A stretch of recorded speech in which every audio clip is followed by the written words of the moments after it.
Hello, my most wonderful students. I am so glad to have you here. We're going to have a lot of fun talking about the first assignment in Adobe Premiere Pro, assignment 1.7, and this is how it goes. All right, you should have downloaded your zip folder. It's a compressed folder, and it's full of all of the assets that you need to edit your movie. You should also download the project template by now, and this project template is where you're going to organize everything. And I'll show you how this works. All right, I have already unzipped the zip file, uncompressed it, decompressed it, and here is what you have when you open up the file. You have Nothing Node audio, and then this is some audio files that go with the film, and you're going to listen to all these and see what they do. All right, then we've got scene 1, 2, 3, and 4, right? 2 being the biggie here, right? 2 is pretty long. Then we've got 3, 4, and inside of here is footage. And I'll show you something cool. When you might be wondering why the footage is named this way, we have 1A_1 space sync. Sync means that this footage has already been synchronized with audio. So you will not have to do that inside of Premiere Pro like you would on your own productions if you're shooting dual system with video and audio in 2 separate systems. Okay. Now this 1A_1 comes from the slate. Right here we have scene 1A, take 1. Now let's forget roll right now because that just has to do with the card in the camera, right? So right here we have 1 alpha, take 1. So this is scene 1, shot A, take 1. So our shots don't have numbers. The shots go by A, B, C, D, E, F, G, H, J, K. We skip I and O because it looks like numbers, right? Once we've used all of the letters, such as in scene 2 here, it goes to 2AA. After 2Z, it would be 2AA.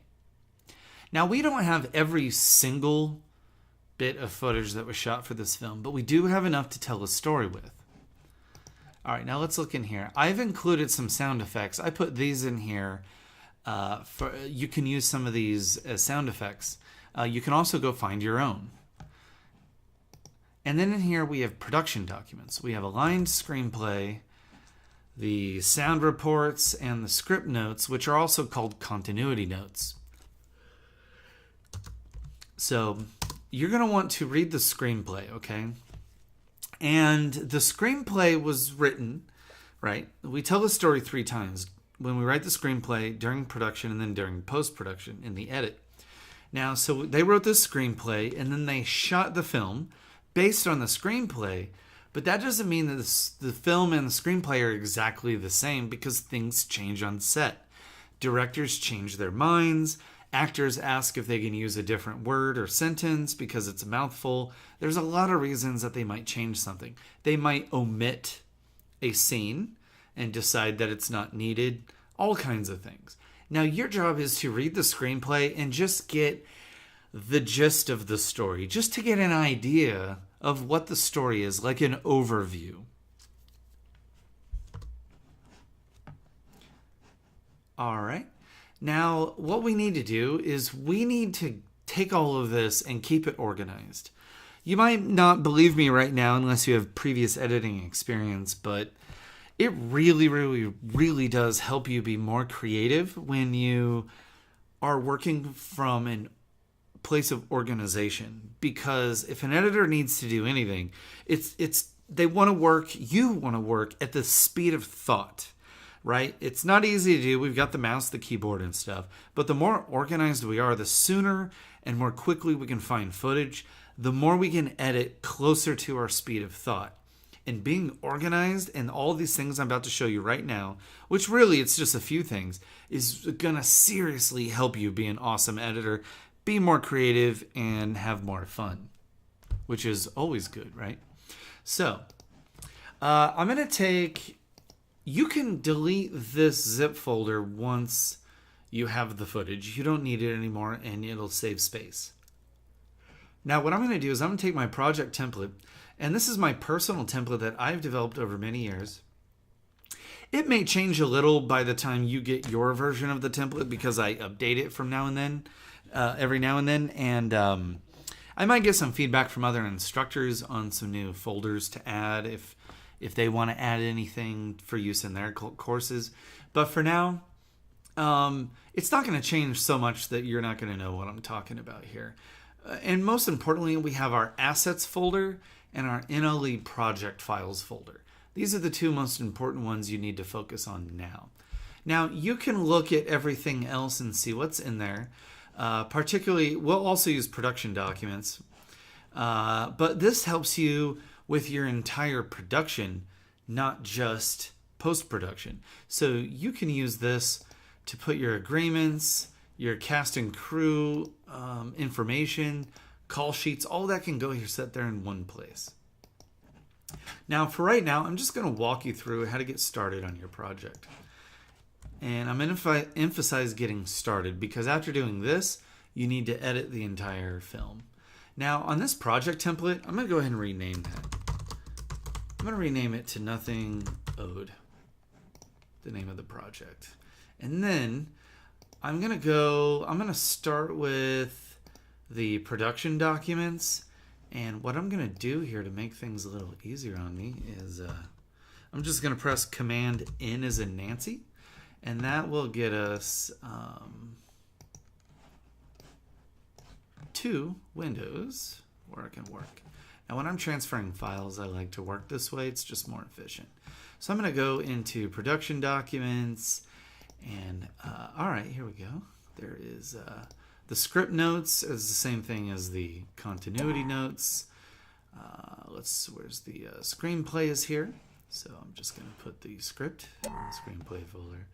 I'm just going to put my sound reports in the production documents folder. As long as I can find them, that's what matters. All right, now let's look at everything else. All right, we've got some audio. So I'm going to go into assets. And in this folder is where you will find everything that you'll be using in your film. And I even have a place for fonts because you might download a font and use it in your project and then hand your hard drive off to an editor, and then they'll have the fonts right there and they don't have to go hunting for it. Everything is right here. So what I'm going to do is, this says audio. So in my audio source, I'm just going to put that folder in there. And in my sound effects, I'm going to put that in the sound effects folder here. All right, now these are all hard effects. So I'm going to go ahead and put them in the hard effects folder and move this one to the trash. Soft effects are more like environmental effects, such as room tone and stuff like that.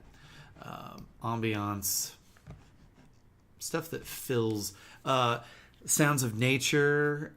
If it's morning time, you'll have morning time birds chirping. If you're out in the woods, you'll have a forest. Those environmental things are soft effects. All right, what else do we have here? We've got these scenes here. All right, so the scenes we're going to put in our footage source. All right. So now all of our assets have been transferred and there's nothing left in this folder now. So I'm going to move that to the trash. All right. Now with our assets in place, we can open up Adobe. Now I do keep a template project in here that can be renamed. But sometimes when Adobe Premiere Pro updates its program, then you have to update this as well. And if that happens, I'll generally start fresh. So watch what happens. When I double click on this, we'll see if this is an old one or not. We'll see what it says.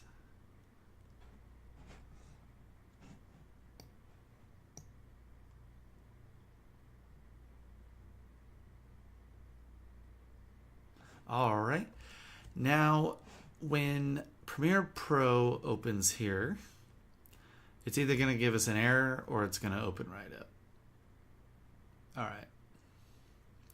Looks like it opened right up, which means that this project is for the current version. It didn't ask me to update it.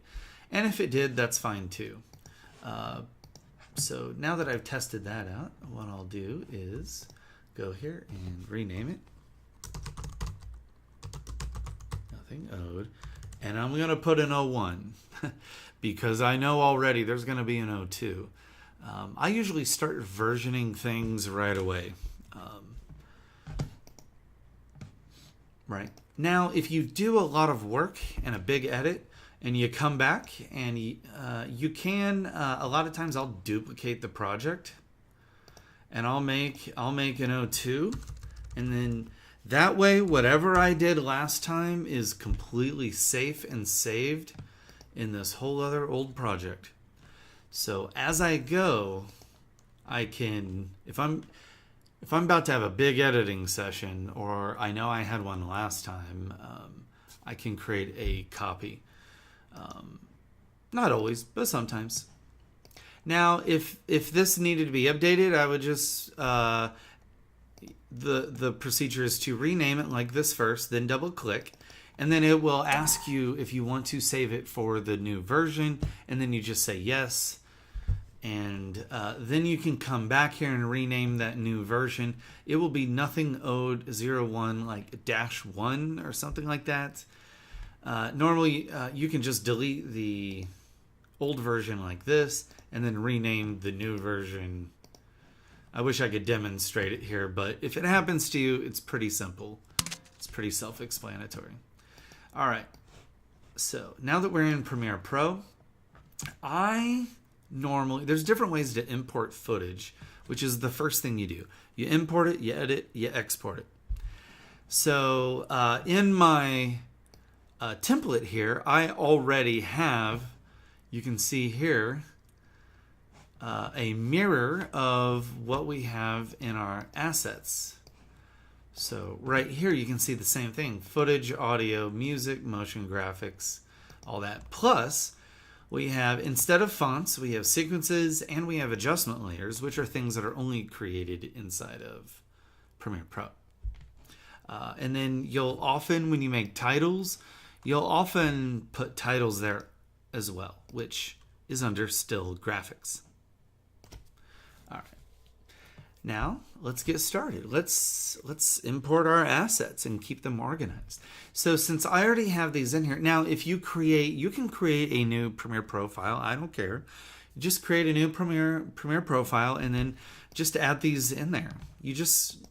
I don't necessarily care how you organize everything, but it needs to be footed.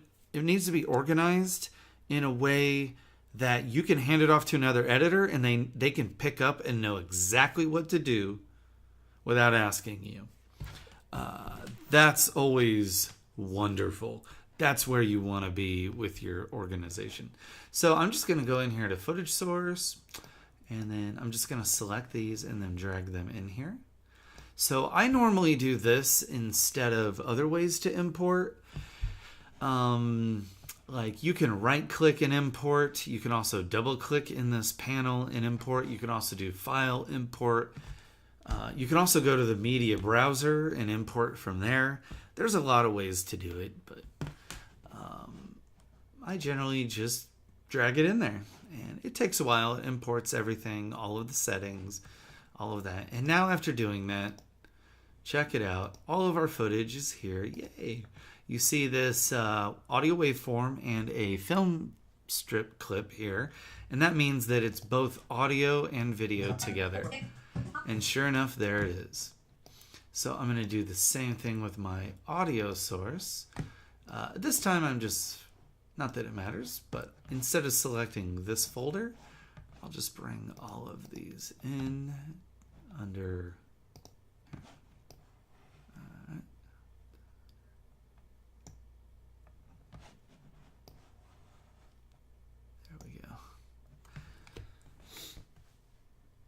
All right, those are now imported. And I don't think we had anything else except for the hard effects here. So, and there is a place for that. My mom always taught me the key to being organized is to have a place for everything and to put everything in its place. And that is no truer when she told me that than when I'm teaching you now. Or when you're editing. I do this when I edit. You can ask fellow instructor Ashton. I spent 8 hours importing, syncing, and organizing and labeling footage for my last short film that he edited. And he got it, and he was able to edit the entire film within a day because I was so organized when I handed it to him.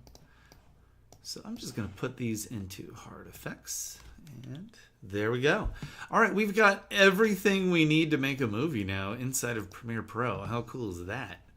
So now for your string out, which is the first thing that we have students do, what I'm going to do is I'm going to take this footage source, and what's cool is this says drop media here to create a sequence. What that will do is it'll create a sequence and it will inherit the settings of the footage automatically, so you don't have to do it.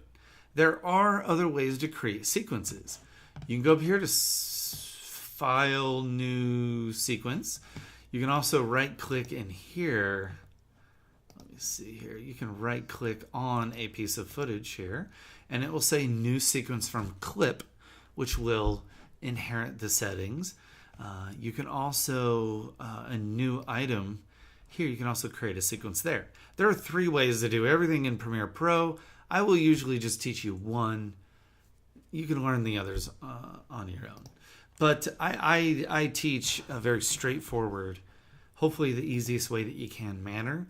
Editing is very complicated. It's not easy to teach. So I hope you're able to learn a lot here. Now, for my string out, I'm just going to take my footage source, and if I drag that folder over here, not only will it create a sequence, but it's going to put all of the footage in there. This is all of the footage you have to make your movie placed end to end, and it's about an hour and 10 minutes. So all that's there, and it created in this folder, it created a sequence, and that's what this icon is with these tracks and the playhead there. So, but that's not where it goes. So it's annoying me being there. Plus, I don't like the name. So I'm going to rename this to String Out. Now, would you string out an entire feature-length film with 25 hours of footage? No, probably not. But before you begin editing a sequence, lay it all out on before you start editing a scene, lay it all out on a sequence and watch all of the footage. So now we created our string out sequence, and it's in the sequences bin. We call these folders bins inside of Premiere Pro. It's a holdout term from when editors used to actually put actual celluloid film clips into bins to keep them organized. Talk about the importance of being organized. Back then it was extra important. Now it's still necessary, but back then was incredibly important, so that they don't get destroyed and things like that.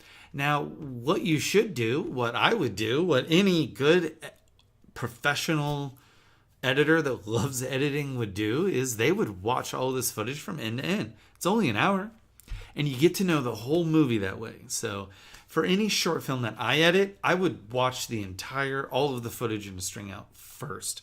I want to put my eyes on every frame of footage in the film before I start editing it.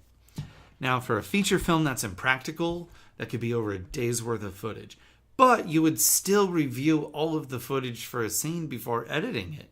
It's the best way to do that because you need to load things into your consciousness about the film. And it'll be in there, and you can draw on that while editing. Now, especially your short-term memory, before you edit a scene, watch all of the footage, log the footage, and then you'll have it in your mind. Now, what do we do from here? All right, you've got all this in there. You've stayed organized. You've watched all of this. Now, how do we start editing? Well, what I would do is I would right click on this and I would duplicate it and then call the new one the, I don't know, I usually just call it the master sequence. So that's cool. All right. So I'll just double click on that. And as you'll see, it's an exact duplicate of the string out. So we don't need the string out anymore, nor do we need all of this footage in here. I simply duplicated this so that it would inherit the same settings and it would be in this folder. And I wouldn't have to move it into the folder. It's already there. All right. So now we have our master and it's open. And we have to start making a movie. Hold your horses, not quite yet. I have something super cool to show you. Now, on my last short film, I was the director, but I was also the assistant editor.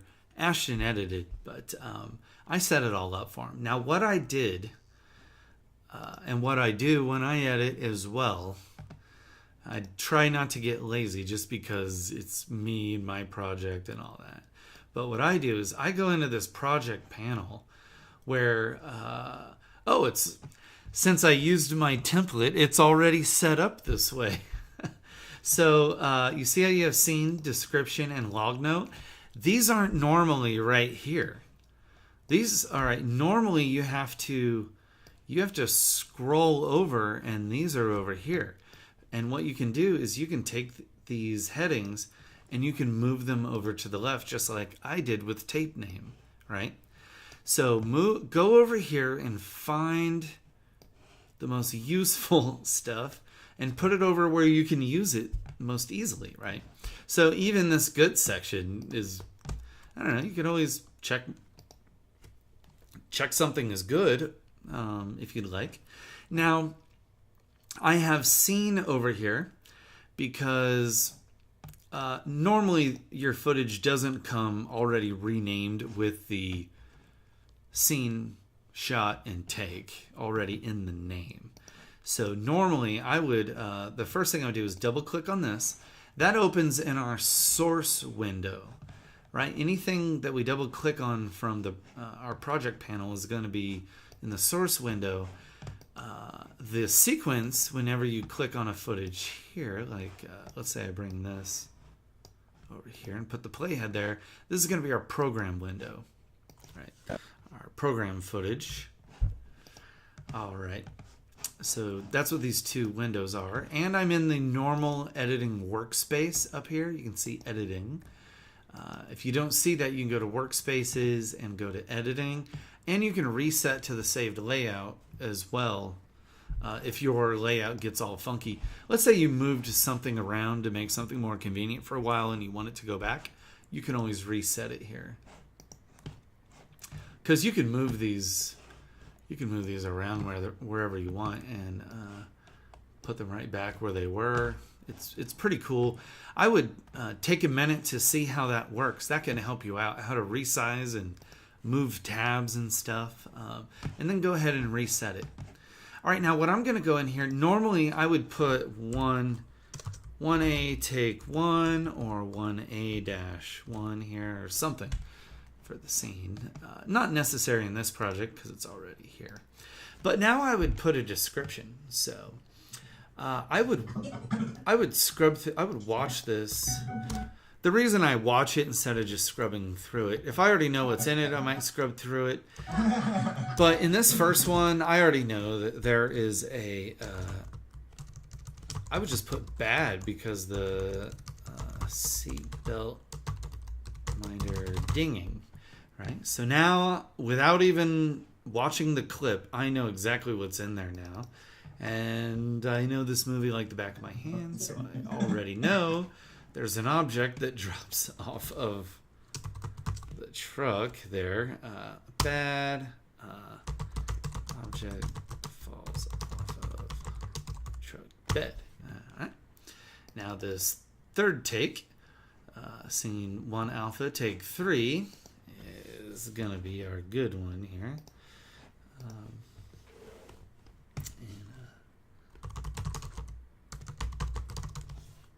Well, actually, I might be getting ahead of myself because right here, I would normally put these under a log note. Just copying and pasting here.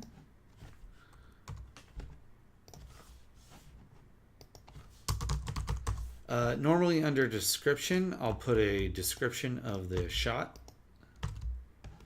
here. Just something short that I'll be able to recognize immediately.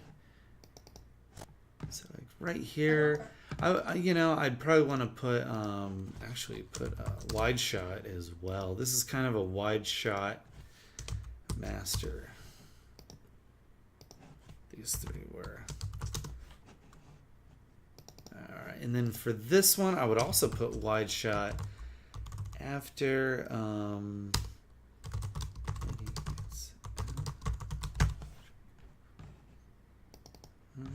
this one. This was a bad take. Oops. All right, this is take 3. That's our good one.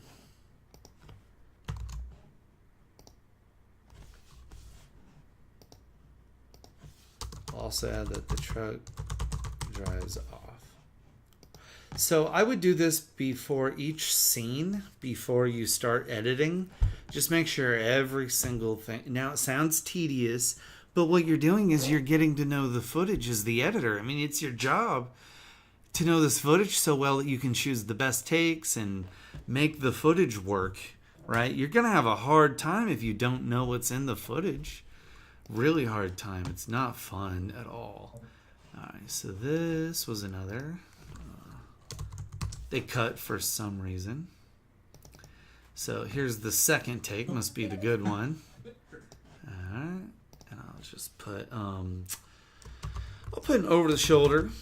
Lady gets out, offers money. All right, good. And then this is a different shot. Shot D. OTS. This is a reverse on Lewis. And it's the only reverse on Lewis we have. Keep in mind, this only starts after she hands him the money, too. So we don't have a close-up on him till then. But it's fine. The scene plays out just fine. And this doesn't look like it belongs. Why is that there? Well, doesn't matter. It's our job to put it where it belongs and find out where it goes. So I'm gonna shove this thing that I don't know where it goes. I'm just gonna put it under footage source so I don't lose it, and it's just right there. All right. So now that all of this is properly set up, this whole scene, I can begin editing now, and I'm gonna have a better time editing. I'm going to have more fun. I'm going to be more creative. I'm going to tell a better story. The audience is going to love it more, and I'm going to win an Oscar.